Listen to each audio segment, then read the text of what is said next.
Welcome, everybody. Thank you for being here. And Peter, thank you for making the time for us. So I'll just give you a little background on Peter. Peter is a really sought after speaker.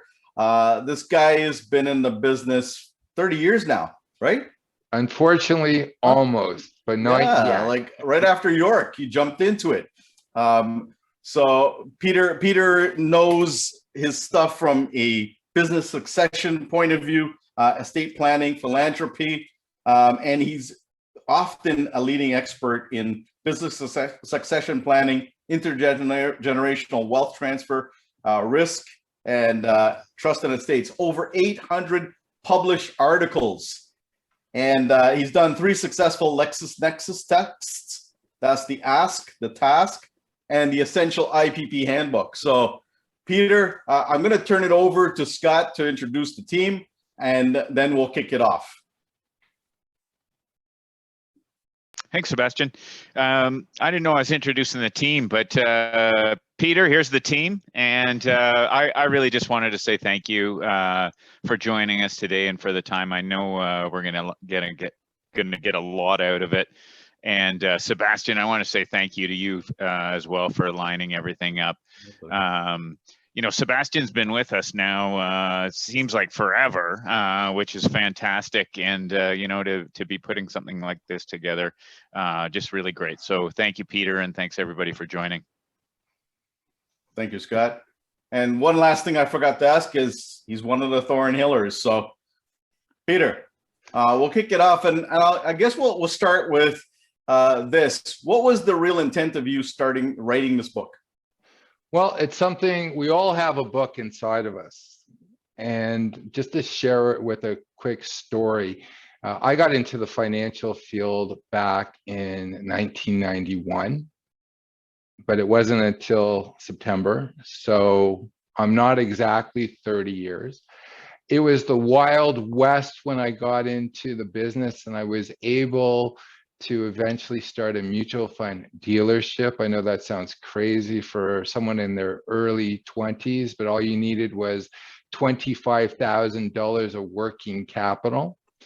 And I was young, I was hubris like everyone else. I thought, like, this is really great. Sort of like, you know, not to, you know, make anyone not do this, but it's like people who are trading crypto right now. Mutual funds were the rage back in the early 1990s. Well, I quickly understood that I wasn't exactly that hot commodity that I like to think I was. So down the street from my office, which was on Bay Street, and it was during the height of the recession, I walked over to the world's largest bookstore, and I still grieve the fact that it closed down about 5 years ago, 6 years ago, because you could find any book, at least one copy of whatever book was out there. And I realized I needed to learn, because I really didn't have a reason to learn, especially when I was in university. I read what I was told to read or what I was supposed to read. So I bought several books. And at that point, I started reading one book after another. And let me share with you, 25 years after that experience, I read about 5,000 books. I was searching for some type of magic elixir, and I would get caught on different topics. Now, in 2004, my life blew up, and I was one of the first CFPs in Canada. So every single university was looking for instructors. And because I wasn't part of a union, I got hired at all of them minus U of T, meaning that whatever programs out there, I taught. One of the things I didn't like is the material I was teaching. And this, Sebastian, you say, why did I write The King of Main Street? Well, what happened is I kept on reading these books, and they were missing our industry, the insurance industry, the estate planning industry. They were talking about accumulation. They were talking about building up your ego, building up your wealth, building up your credentials, building all that stuff. However, I'd been in the business long enough, and, you know, let's be honest, the clients that you make the money with, the worse they look in a bathing suit, the better client they are. Would you not agree? So I decided to write my own books. Now, I was one of the first people to jump into IPPs, and that's how I blew up, because I had big eyes. I thought I was going to take over the industry, and I found out I was just a little guy.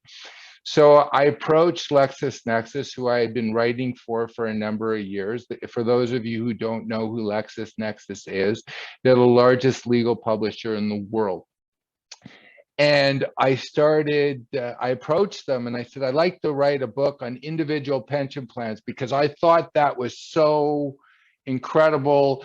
They weren't that popular back then. There was maybe I think maybe 1,000 in the entire country at the time.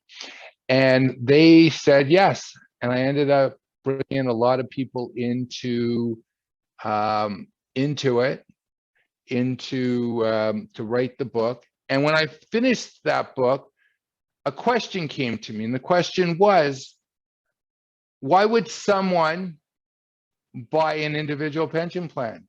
And the answer, Sebastian, was really simple. They want out. And now I've known Sebastian since we were 15, 16 years old. And I'm so jealous of that head of hair that you have. However, when we were young, we were thinking about building. We weren't thinking about getting out. And I realized when I wrote the book on individual pension plans, I forgot to ask that question. Why would someone buy this? Why would someone sit down with a client and buy the largest life insurance policy ever? Because this person wants out, and they've got the maturity now to think that there's life beyond themselves. Because up until a certain age, I don't know about everyone on this call, but death was an academic exercise. I knew it happened. It just wasn't going to happen to me, and it wasn't going to happen to anybody in my life when I started in the insurance business and the financial business. So I wrote that book, and then I went back to my publisher and I said, I'll publish this book, but I want to write another book. And I want to start addressing that issue. And then let me tell you about my third textbook. And my textbooks were huge. My last textbook was, can you hear me, Sebastian? Perfect. Okay. So my last textbook was called Ask, Advisors Seeking Knowledge. And it was on succession planning and estate planning. And I had 54 contributors. And a lot of these individuals, they were charging $1,000 an hour, and we were able to get access to their knowledge within this book. And I calculated there was probably about $15 million worth of advice in the book by who these people were and what they had contributed. And one of the individuals who wrote a chapter in my book, and this is really important, why I wrote The King of Main Street. And I know I gave you a long-winded story, but I wanted to give you my story. One of the individuals who wrote a chapter in the book was a gentleman named Jeffrey Solomon. Jeffrey Solomon had written a book called The Art of Giving. So Jeffrey Solomon had worked for many, many foundations and charity, going after the client that you and I and everyone else in the investment business and the insurance business wants. The multi-millionaire, the billionaire. That's who that book was written for. And he ran the foundation with Charles Brofman. So for those of you like drinking because it's COVID, it's Seagram's. And he was responsible at the end, in semi-retirement, to give all of Charles Brofman's money away, because he had signed on to the pledge. You know, the pledge where these billionaires say that they're going to give a half of their money away before they die. He had signed on to that. And I had bugged Jeffrey Solomon so much. He wrote a chapter for guys like you and I who are trying to go after the wealthy individual to start the conversation about philanthropy. And I was so proud that I got Jeffrey in. He wrote a beautiful chapter. So Charles Brofman, fast forward, the book is published. The book is huge. No one's going to read it except for someone in our business. And I get myself invited into a very, very small group of people. And there's Charles Brofman, because I want to give him a copy of this book with a chapter by the guy who's giving away all his money. Right? He's going to give about $2 billion away.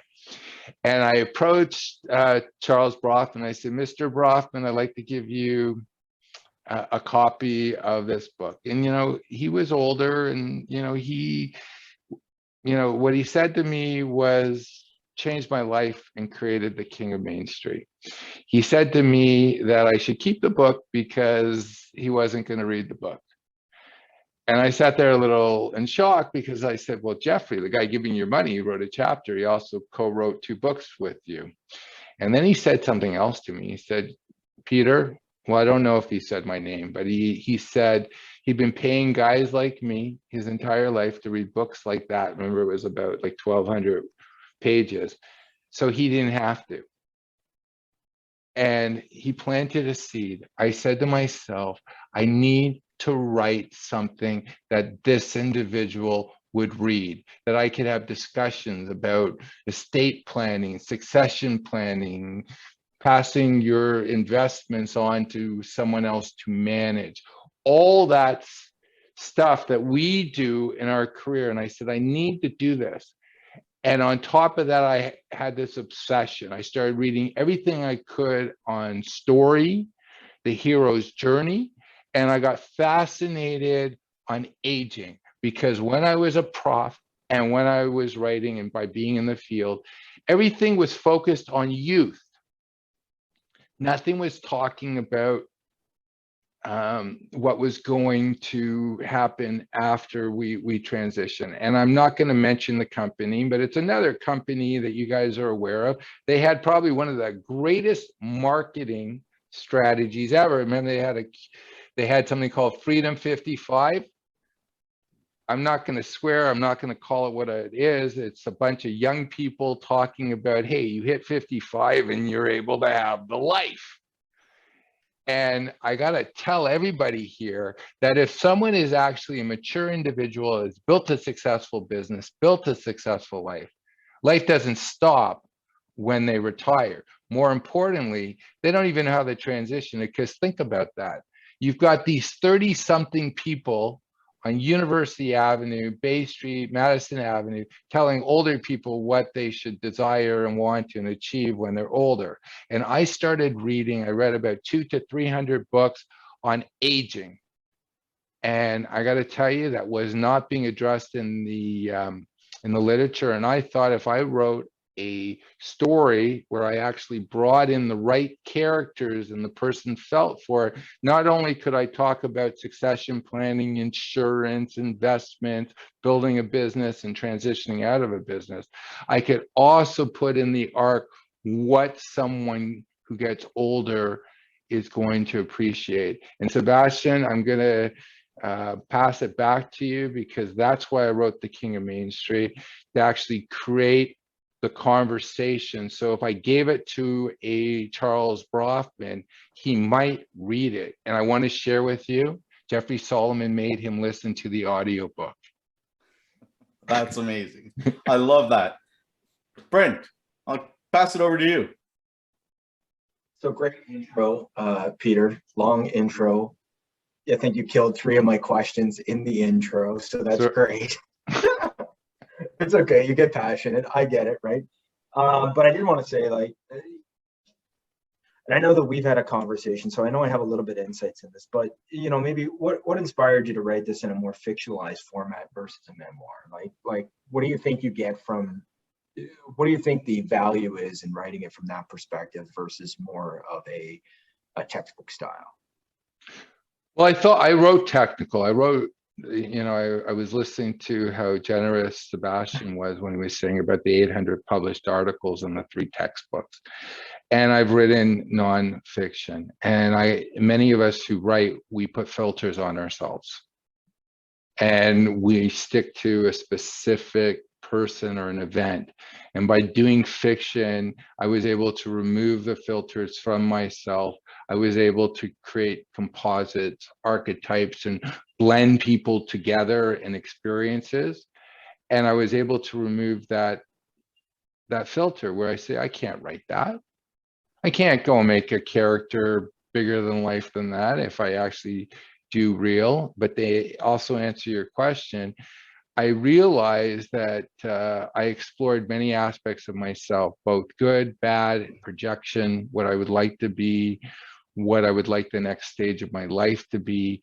And one of the things which I found very helpful is I've sent out my book to some of the most fascinating people walking in North America, I would say. And I've had a number of calls with them, and these are names that you would all know, and I'm not going to mention them, but a lot of them actually felt they took ownership of the characters. And for me as a writer, the only purpose of communication is a response you get. And I've had some really, really great conversations. So even though it was fiction, what happens to the characters are very real in each of our lives. And the problem that I would have done, and I know this, is I would have put filters in, and I would have not have developed the story or the characters as much as they needed to be, so the reader, the client, the prospect could relate to those people. Yeah, that's a fair question. Let me jump in on that, because you mentioned something. How are advisors using the book? I know we're jumping really far ahead and we go back. Oh, that's on the okay. book, but you brought it up that you sent it out to a few people, and I know I'll name drop one of them only because I seen it on your LinkedIn when you wrote you a nice something nice back. But one of them was Robert Kraft from the New England Patriots, right? So you know, that's a big set of eyes to get on this book, and for him to have liked it the way he did. Obviously, you're telling a compelling story here, right? Well, can I just share with you Sure. so we're all dealing somewhat in finance. So many of the people who are going to be listening to this call, they're also, they're financial brokers. They took economics, because that's really what succession planning is. So I sent a copy to Harry Markowitz. He won the Nobel Prize for portfolio theory, and he called me up, and we become really great friends. And he actually related to the book because the book happens in Chicago. I'm shamefully a Canadian. I knew that Canadians would read an American book, but Americans wouldn't read a Canadian book unless you're David Chilton. You write The Wealthy Barber, that happens outside of Windsor.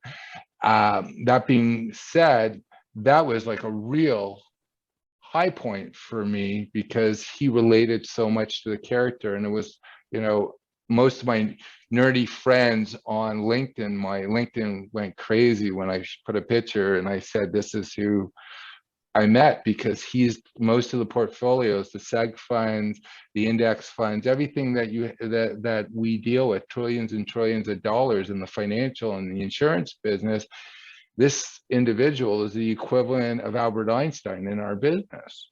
And that was a real high. But just to share with you how people have used the book. And the thing is, I look at it as groupthink. I could not have written that book unless I had, I hired 17 people, so not 11 people to help me in the editing, the proofreading and everything, but I wrote the book. I needed my voice, but I wanted to make sure that it was grammatically correct. I wanted to make sure if I made references to tax, insurance, whatever, the expert wouldn't go and say, hey, that is a nice story, but I can't get beyond this because this is factually wrong. I needed it all to be correct. So when you read it, everything's plausible, and it's because I was obsessed with the editing. I must have spent 4,000 hours on the editing after I finished the first book.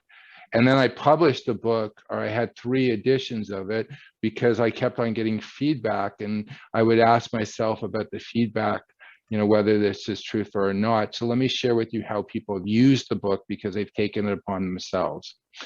A very large international accounting firm has their senior managers and partners meet every few weeks to go over how to deal with this emerging transition of business owners who are going to be transitioning out of their business. And for individuals who are listening to this call, there was a gentleman named Benjamin Tal. He's the head economist at CIBC. He came out with a report in 2012, and he said there's approximately half the businesses that are in existence will not be in existence in 10 years, or not in their form.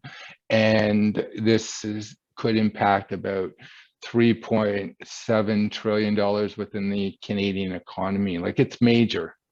So don't look at any advisor as competition. You guys are like the Red Cross, like you are saving the Canadian economy because there's not enough people out there. The problem is, how do you have these discussions with clients? So the book, because it's written in fiction, it's being used for groups all across North America where they're meeting to discuss different chapters, whether it's on insurance, whether it's on succession planning, whether it's on philanthropy, whether it's on negotiations, how to put together a team, whatever. Because again, as I shared with you, for about 25 years, I read maybe 2 to 3 books a week, and I wanted to give that excitement to the reader. So that's one way that it's being used. Another way that it's been used by advisors is it's very difficult to have a conversation with the right client or the prospect, because no one wants to talk about death. No one really wants to approach selling their business and not being around. Again, it's back there in my head and everybody else as you get older that this is real, but for some reason we all think it happens to someone else, and we know that. And especially anybody in this business been here long enough, it was great, all those great commissions, you're selling insurance, but you deliver a death benefit and then it becomes real. Then you become a true believer in what you're doing, because you know that you've saved a family from financial heartache, or you feel bad that someone didn't take your advice and now the family is suffering. So this is something where we're needed within society. We're needed for business owners more than ever. And that's when I say half the businesses are going to transition and most of them are not going to be around. So what one advisor did, which many are now doing, is they buy the book, and instead of going and be at the prospect of the client to say, hey, you should be doing this, and hey, you should be doing that, hey, what are you doing about this and that? Do you have enough insurance? About your estate planning, your how are your investments going to be passed on? Do you have a will? Like, how are you going to sell the business? These are things that are very difficult for some of these people to think about. I know myself, when I first hear about something, I need to step back and I need to do, and this is just me personally, and I need to do my own research and I have to think about it. And most of the decisions I make is because I've come to that understanding for myself before I move forward. Very few sales are ever made on the first approach. Actually, the studies show that 98% of the time that the first approach is going to fail. People need to make like 5 approaches, and most people in our society are too used to having people sell them. So let me share with you how this advisor has used the book. They give a copy of the book to the prospect that they're interested in getting, or the client they want to develop a deeper relationship with. And the book deals, which I think is unique for the book and the literature, deals with aging and what it takes to be healthy mentally, spiritually, and emotionally when you get older, and how to transition through the examples of the characters to transition into eldership. Because many people don't know about that, because very few people have ever lived beyond the age of 65. We're like the 3rd generation to actually have large amounts of people who are over age 65. So this advisor gives a book out and asks these individuals if they would read it, and they are thinking about giving it to other individuals similar to them, and they want to know if they would do them a little favor, the prospect, the client, by reading the book and later on discussing the book. So what's happening here? The person is receiving this gift from the advisor. This person feels a sense of obligation to read the book or read it. And if I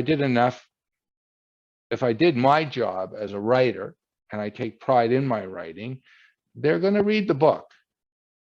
And there's certain things that happen in the book that concern us, hit us. I know 3 people on this call have read the book. So I don't want to talk about the moment, but there's a moment where I call it the money moment for our business, where out of the blue, something happens to one of the characters and it shakes up the reader. And at that point, the reader, if they're a real, genuine human being who, it hits, the advisor is going to be able to have a real starting conversation. And I just want to ask Sebastian, David, and Brent, did that moment in that book, as someone who received it, who wasn't expecting it, could you see how it would shake up a prospect or just a general human being to start thinking about buying insurance and putting their affairs in order? Absolutely. And I love the way that you drove the relationship, especially with Michael and Mitch, going through the starting the business and where they transition to mentorship and then the impact piece. So the impact piece is really good to set the tone for that insurance conversation. But I even take back to the start when Michael and Mitch start to form that relationship with the business. Is that a place where an advisor will use the buy-sell agreements as a point to really pivot the conversation? Have you seen that happen that way, or? Well, let me share with you, continue how that advisor used it, because I learned a lot. It's interesting that we learn from other people, because you might come up with something and think it's great, and then it's end up using for something else. We all know about postage, right? Postage.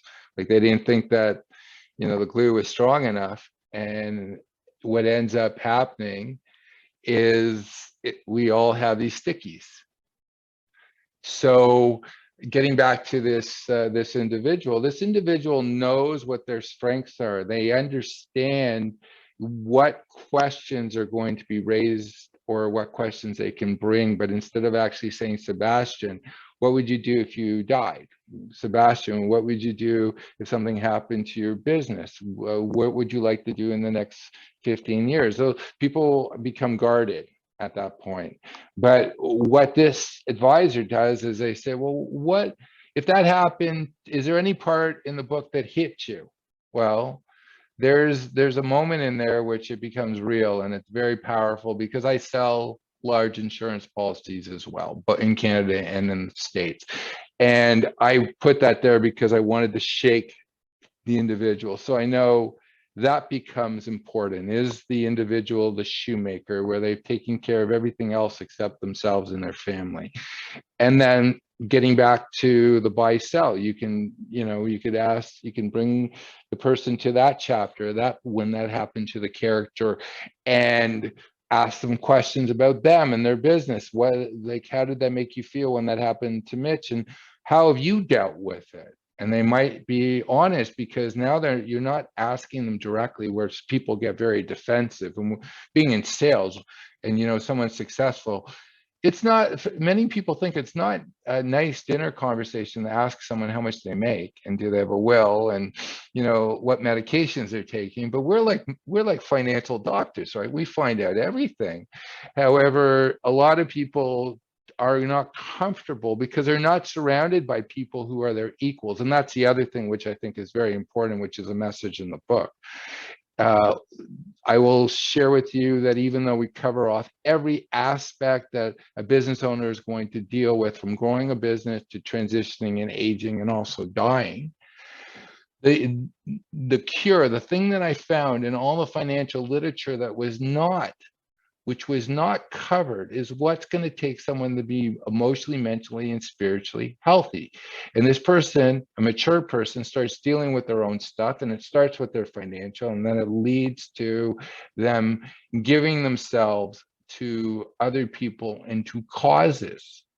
Because what good is whatever you do if you don't leave a legacy that people want to have someone tell their story. My mother is terrible towards my kids because she spoils them. And why does she spoil them? Because she wants them to have a good feeling about her when she's no longer walking the earth. That's a human need.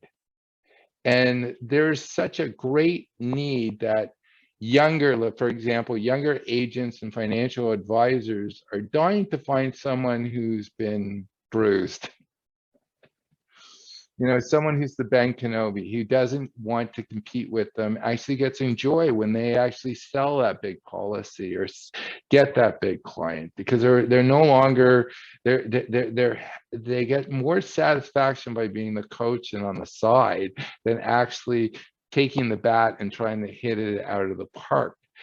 And I think that that was really important for me to put in the book, because I had the opportunity, Sebastian, to hang out with several billionaires in Toronto. And one of them I knew, his name was George Very, and there's Very Hall, which is centerpiece at York University. He was a very mature individual. He got that satisfaction from other people. Being, like, he gave so much to the universities, empowering the youth, and he's no longer here, but he gave a lot, and that was important to him. I knew another individual who's no longer with us. He's worth several $1 billion as well. He was running the last race of life, the first race of life, the one of accumulation, ego, and everything. And he was unhappy. It didn't matter if he would make his last purchase. They're going to be doing a $15 billion development in the GTA. And, he still wasn't happy. And I wanted to address that, because the messaging to older people is you should want to live the life of someone who's, let's say, in their 30s, projecting what you should want. And that's not going to make these people happy.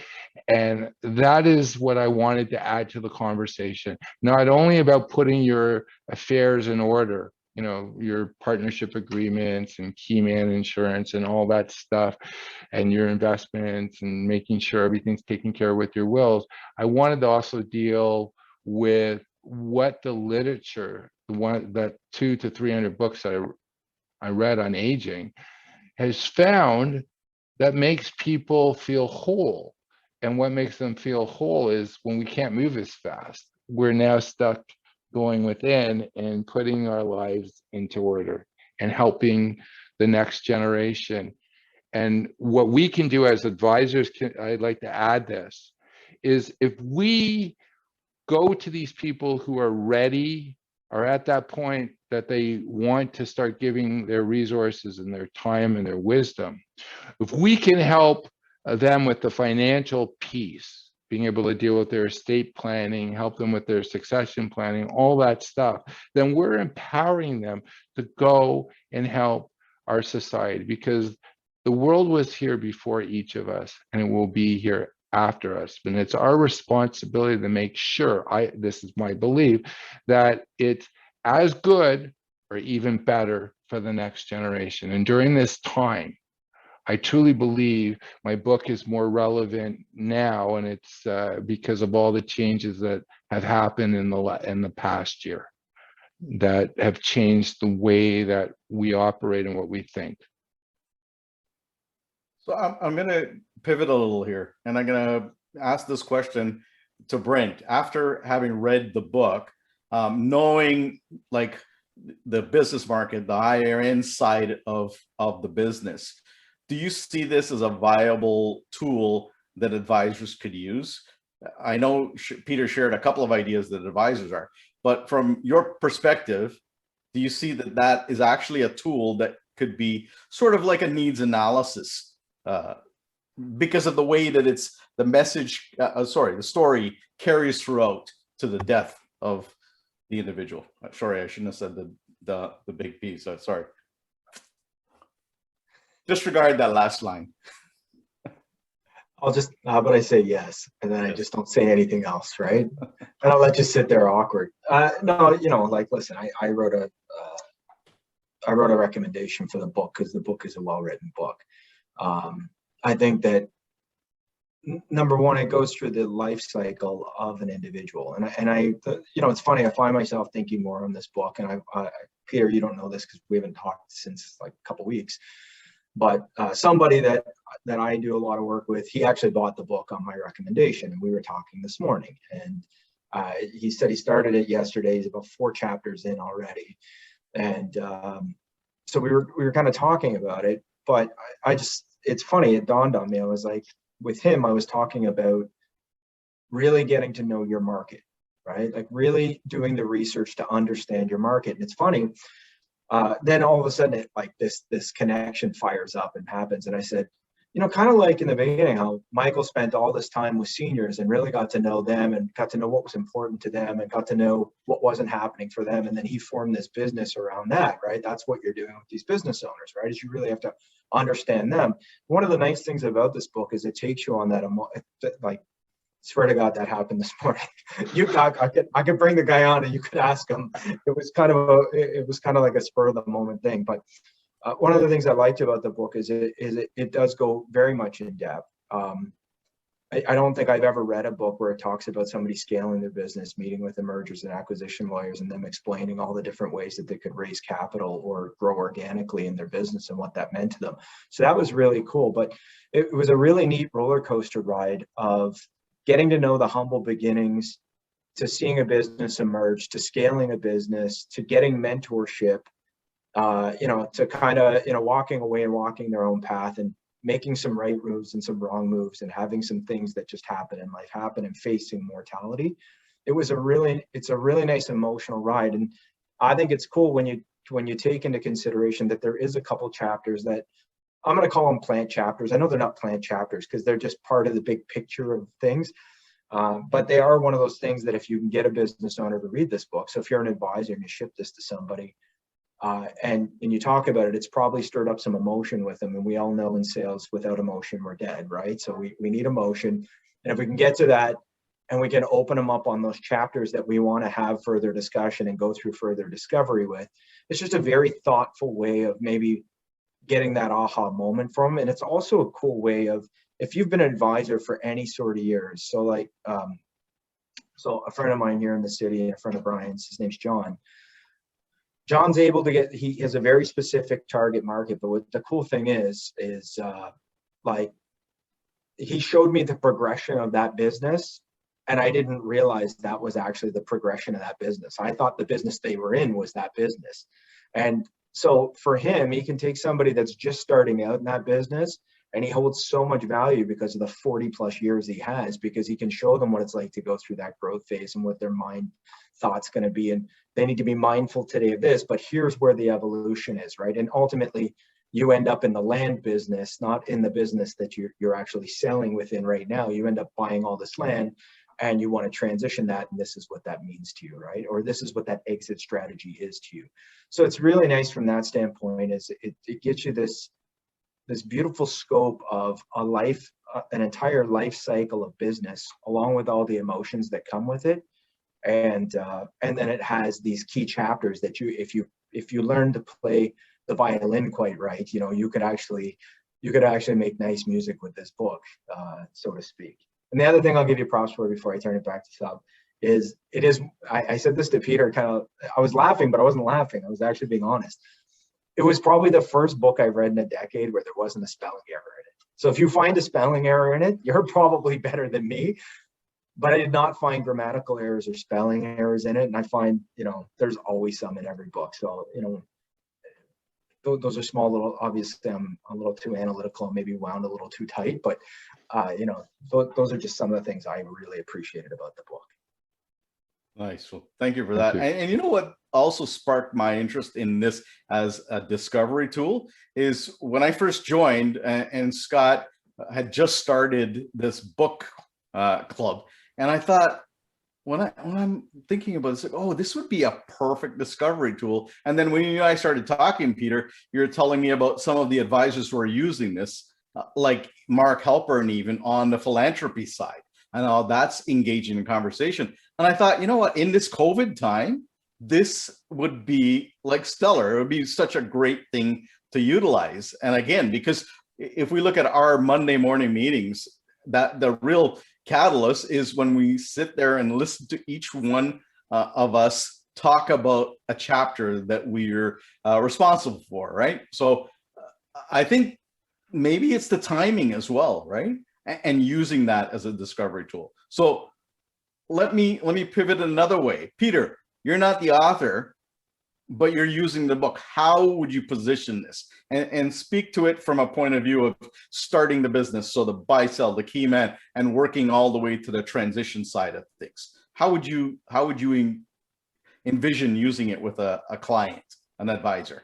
Well, first of all, like anything, a great insurance man that I knew, who's no longer with us, who is the #1 insurance guy in the country back in the late 60s and the 70s, Irv Pitch. For any of you who ever met Irv Pitch, he was, what a name, right? Pitch. And he taught me something, and this is back in the early 90s. He says, when I'm excited, the client's excited. If I believe, the client believes. Because that's really what it comes down to. People deal with Equitable Life because they believe in the people at Equitable Life, and they believe in the product, and they believe it's the best product. And you're contagious. You know, like when you go to a restaurant, when we can go to restaurants, right? And it was great. You want everybody to do it because you're a true believer. So I would start off in saying, don't take anybody's word because maybe the book is crap. Maybe I'm paying each of these guys to say that they really enjoyed it. Read it yourself, make your own decision. That being said, spend time and figure out where I deal with the 6-step process of planning, and I approached it differently. For me, that was one of the most important chapters. And it took me about 7 years to write it because I needed to start with the end in mind. And that's not how the normal CFP financial planning process begins. It's saying, look at what you have. And I said, no, I want to go to San Diego. I don't care if I don't even have a car and whatever. I have to determine where I want to go, and then I'll look at what I have. So that being said, once you know what your practice is and who you are and what you want and the discussions you want from the client, then you're able to go and you ask questions of the client that you've asked to read it because you think it's good and it's going to be helpful to them. Then you'll be able to frame your questions for that individual for things that you can help them resolve. Again, I can't write a will. I can direct them.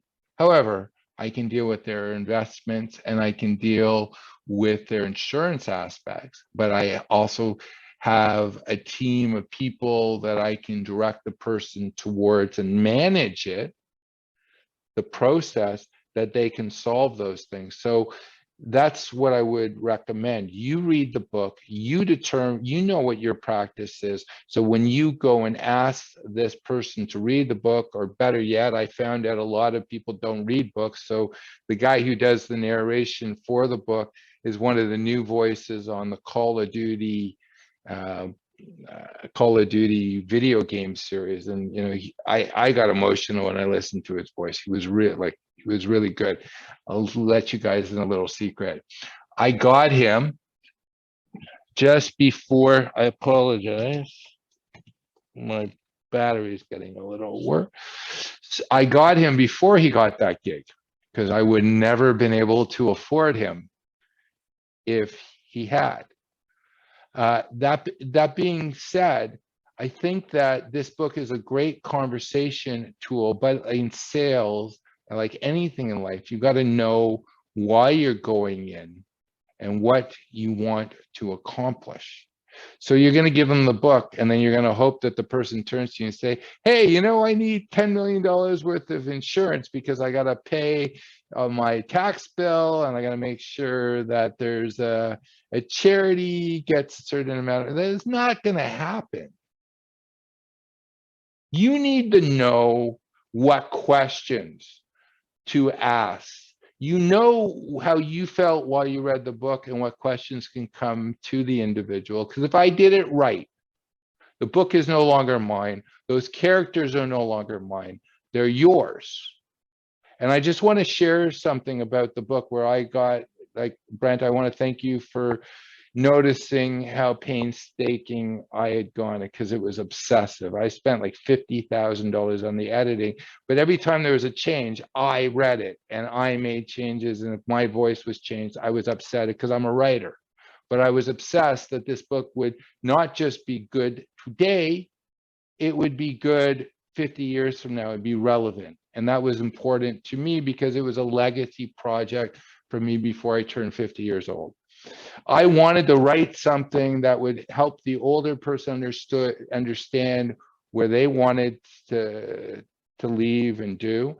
And also, many of the things I write about were things that I got so excited when I was experiencing them for the first time. And I was hoping that, let's say, a younger person would get excited. And I was so obsessed on the editing. I read that manuscript probably 50 times after it had been completed, and I knew everything, and I wanted no holes in the story, because if there was a hole, I would fix it. And there was one line I read, and the line was this in the book, and I want to share with the question it actually said to me, what came to me. The line I read was, entrepreneurs give themselves the greatest gift of all, the potential to self-actualize. I don't say to self-actualize. I say the potential. Just like the entrepreneur, every single financial advisor, insurance agent rubs up against their environment. And what we need to do is we are actively taking feedback to improve ourselves so we can actually get the results we want. And that causes us to grow as individuals. That's why many of us become self-help junkies, because the world isn't responding to us the way we want it to. So we try to, because we're rubbing up against the world, we're improving ourselves.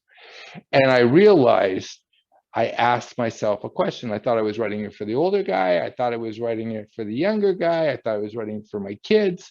All these people thought I was writing for. And you know what the answer came to me? The answer was, I was writing it for the younger me, the one who was hanging in Thornhill Square.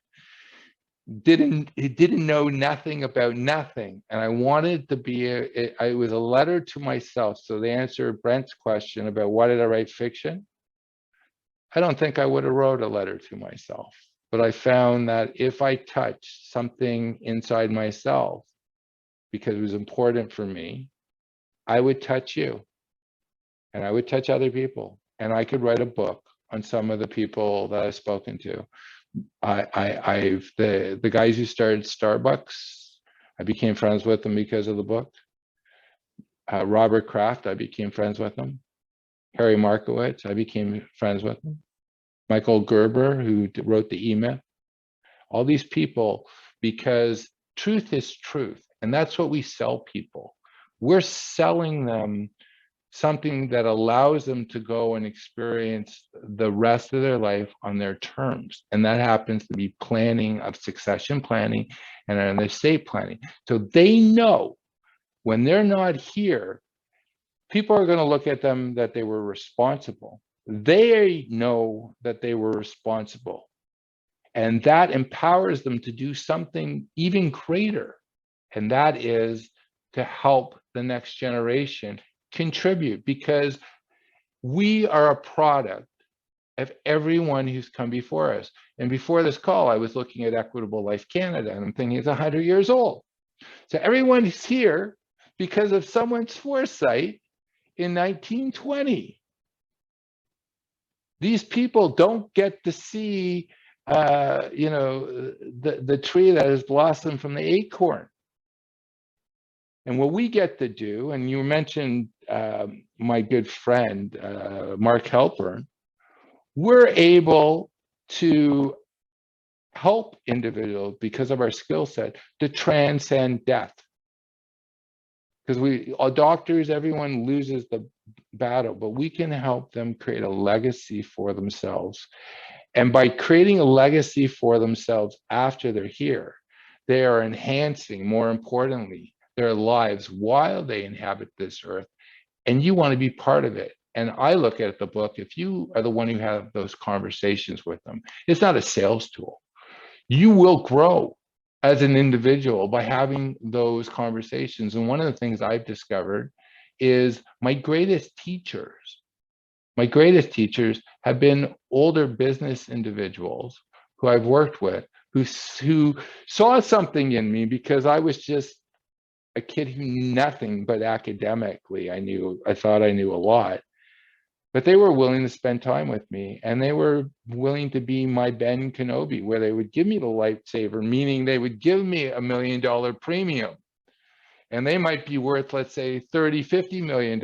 And for them, it was a big deal, but it wasn't life changing like it changed my life. And people want to help you, and they want to have those discussions. And most advisors, forget about our clients, we're too scared to have those discussions. I hear many over the years, I used to just spit facts out. I would just tell people, you know, statistically this and that. Well, what does it have to do with this person's life? It doesn't. And I wanted the book to reach the person personally. And the most important audience at the time when I wrote it, and this is why Brent mentioned there's no spelling mistakes, I was the audience.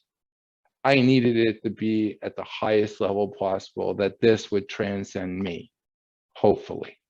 Maybe it will, maybe it won't, but at least I know I tried. And that's all you can do with your clients. If you are selling a really good product and service, and the person decides that what you're selling is not right for them or doesn't want to do it, the most important thing that empowers you and I to go forward, and why my success and all the other great advisors I've met, is they know they did the best they could to help people. Now, whether the person chooses to take the medicine or not, that's up to them. But what's really important is we step forward and we keep on trying. And if we have problems having those conversations, or our clients don't feel comfortable with us, use the book to go as a primer to develop those deeper conversations, to develop the solutions that empower them. And let's face it, I was a university prof. I said, if I was in the charity business, I'd be working for Goodwill. I'm not. I had a contract with Equitable Life. I wanted to make money. Well, thanks for that, Peter. I know we're coming up on the hour, so I'll open it up if anyone else wants to jump in and ask a question or say anything. Peter, I know that I'm one of the people on the call that did read the book as well, because I was given it by you, thankfully, all those a couple of years ago. But I did find that, yeah, you've done a great job weaving in your experience throughout, and I know you were meticulous in making sure that those experiences that you did partake in popped up in the book and made it through, whether it was a particular chapter. And you did mention that money chapter, which I think is a big key for us in our roles day to day. And it was something that you were very fond of, and you wanted to make sure that there was that shout out to the business that we're in. I did want to ask you though, in writing it with a futuristic vision in mind, did you find that difficult to do? Or because of the fact that it was that legacy for you, it was one of those pieces that you thought, you know, I have to do it this way, and that's what's going to give it staying power? Well, I'll share, because I was a reader, I'm able to tell things that I liked and I didn't like. And one of the things that I liked is, for one, writing should never be about the person, how great they are. It should be about something, a topic. Like as a professor, when I was teaching, one of the things that I tried to do is by fascinating with the topic, rather than like I am the one who disposes this information. Getting back to making it universal, there was a book I read a number of years ago that was a classic, and it was by Peter Schwartz, and it was called The Art of Thinking Big. And it says in the very beginning something that stuck in my mind, and I had to do my research. And one of the things that it stuck in my mind is it said that why do successful salespeople make 10 times more than the average salespeople? Well, that sounds like, wow, like, yeah, I want to know that. And then it says they made 60 $60,000 a year. And at that point, I'm thinking $60,000 a year. This is like in the early 1990s. That's not 10 times more than the greatest sales people. So what did I do? I then turned to the copyright page, and the copyright page said the book came out in 1958. Well, yeah, $60,000 in 1958 was a lot of money. So when I was writing the book, I was saying, okay, what numbers, what scenarios will not become outdated? I'll give you an example. When I wrote my last book, the beginning of, it was a textbook, the beginning of the insurance section, I wrote a really thorough chapter on the 10-8. Well, the 10-8, for those of you who are in the insurance business, know that was like a really high-end insurance concept that was being sold. Well, the government came around and they ended up changing the legislation and the taxation and insurance in general. It was out 3 months after I published this book, that section looked ridiculous because it was outdated. And I kept on thinking to myself, the human being the world has changed. So David, just to share, the world changes. However, there's one thing that doesn't change, and that's human beings and demographics and what people do at certain ages. And I know for a fact that if you sit down with an individual who's 55 to 70 years old, that's when they're probably going to make the biggest decisions in their lives and the biggest transactions of their lives. And I realized when I was writing the book, whatever I did, that's what my focus had to be on. The things that I knew that would be as true in 50 years from now that were true when I wrote it, or what I think, because, you know, right now, people are born, they're a sponge, they learn, they go to school, they grow up, they get a profession, they get married, they get divorced, all sorts of things happen in their lives. And eventually they get old. And I don't know anybody who's ever lived forever. And those things are the only thing that ties us to every generation that's happened before, because 500 years ago, they didn't have cars, they didn't have cell phones, but people loved, people had relationships, people lived, and people ended up dying, and people mourned them, and people spoke well of them, and people didn't speak well of them. And those are things, when I was writing, I said, what are the basic things that tie all of us together? And that's why I moved the characters to be 4 main characters, to make composites, because I felt that I wanted this book not just to be true today, but in the future. And I want to leave this with you, David. There was a book that I became really focused on. It was my favorite book. It was Siddhartha, written by Hermann Hesse. And it was written almost 100 years ago. And Hermann Hesse won a Nobel Prize for Literature. And this, to me, was his greatest book. I read all his other books, but this book really spoke to me. And it was a fiction. And I kept on rereading it, and I reread it 25 times before I realized why I was reading it. Because I finally asked myself the question, why are you so attached to this book? And the reason is every time I read this book, it dealt with the arch of growing young and growing old and what's important. And his therapist was Carl Jung, Dr. Jung, who is one of the great therapists. And I asked myself, why do you keep on reading this book? Because as my life went on, I was in a different chapter in that book. And I wanted this book for the younger person or for someone else. Every time they read it, they would also be in a different chapter, and they would also get something out of it. Because what I did is I summarized the best of those 5,000 books I had read. And I wanted to put it in a pill, a coating, a sugar coating, that would go and share and give that excitement that I had discovered to a younger person, and also to share with an older person what I had discovered. It's going to, what people who've been older, how they've been healthy, to live healthy lives. Well, thank you for that, Peter. And if anyone else has any questions, or we'll wrap it up. And I just want to extend, oh, I see Scott. Yeah, I just have a quick question, which is, Peter, thank you, first of all. And how do we just Google, how do we get a copy of the book and the audio version as well? now that I know it's the person from Call of Duty, I may have an opportunity to get my teenage boys to actually listen to it as well. So how do we find it? So let me share with you. And now we get to test, Scott, whether I'm a good salesman or a good pitchman. So now everybody listening to the call gets to see this.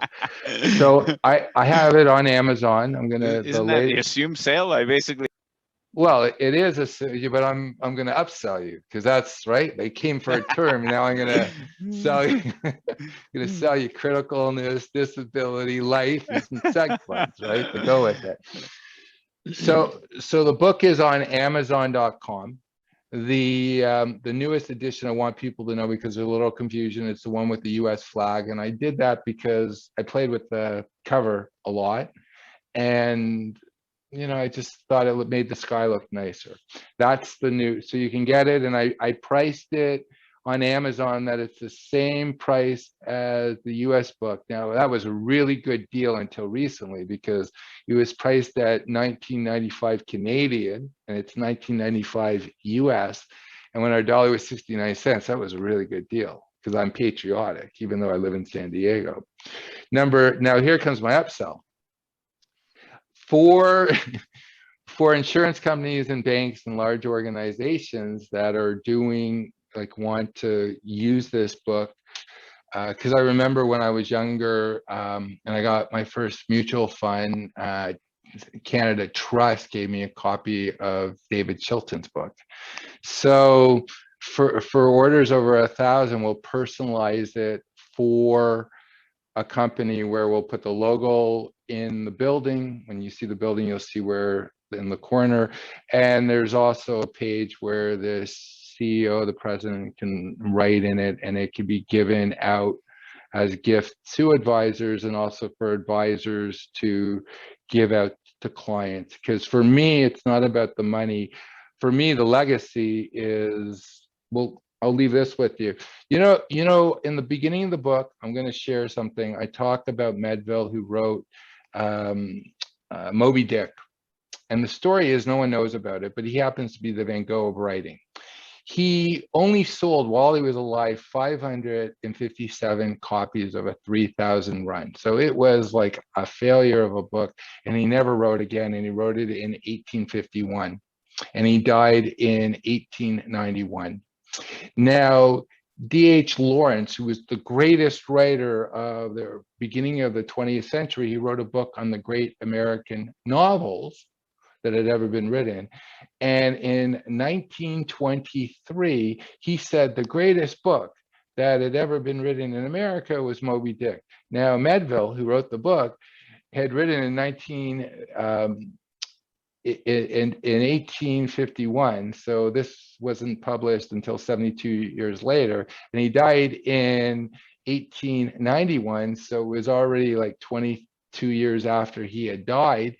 This book becomes the book that you and I are discussing. So for me, when I approach the book, and we should approach our lives like this, whatever you do, you're doing it because there's something within which is important for you to accomplish. And that's really my message. For me, writing that book was something I had to do. I didn't do it for fame or anything. It was something that I had to get out.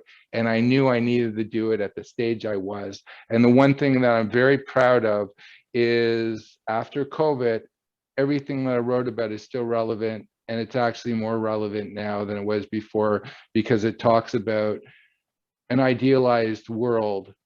And what I mean by that, whether we have quality relationships. And that's really what it comes down to. So Scott, I would be glad to help Equitable Life bring this message to not just advisors, but to clients who need it, because I will state this, and I've stated this in every one of my books. When I started studying demographics, I was frightened because what's going to happen because of our demographics. And the only people who are preventing complete disaster in our economy happen to be us, those in the financial field. So everybody that we work with and we have a discussion who puts things right, we are not just doing a great service for them or our clients, we are actually doing a great service for society. And that's how every financial advisor should be looking at. They should be looking at that they are actually, every person that they do a great job with putting everything in order. They are helping not just themselves, the client, but they're also helping their children and their grandchildren, because the society that we live in, we are the ones who are going to be able to make sure that there's not waste and there's a legacy, and we have the ability to do that. Good answer. Thank you. Thank you. Thank you, Peter. Thank you, everybody. And hope you have found this a valuable use of time. And Peter, again, thank you so much for your time. Brent, Thank you you for co-hosting this with me. Thank you Thanks, so everyone. much, and have a wonderful day.